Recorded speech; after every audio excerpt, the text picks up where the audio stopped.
अच्छा जी, आज का 1 मिनट। पहला प्यार तो पहले ही होता है। इस स्टेटमेंट को ना हम ही लोगों ने, हम शायरों ने, फ़नून लतीफ़ा से ताल्लुक़ रखने वालों ने, किसी भी किस्म के इन्फ्लुएंसर्स ने बहुत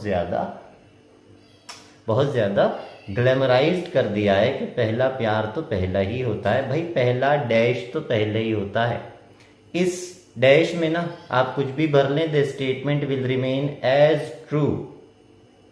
पहला घर तो पहले ही होता है, पहला दोस्त तो पहले ही होता है, पहला सिगरेट तो पहले ही होता है, पहली ड्राइव तो पहली ही होती है, पहला एनीथिंग इज पहला ही होता है।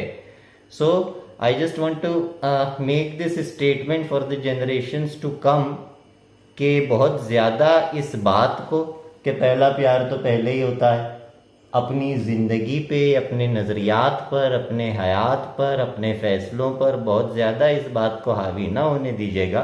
और याद रखिएगा कि भाई, पहला तो सब कुछ पहले ही होता है। क्या प्यार, क्या दोस्ती, क्या कुछ भी। That's all focus.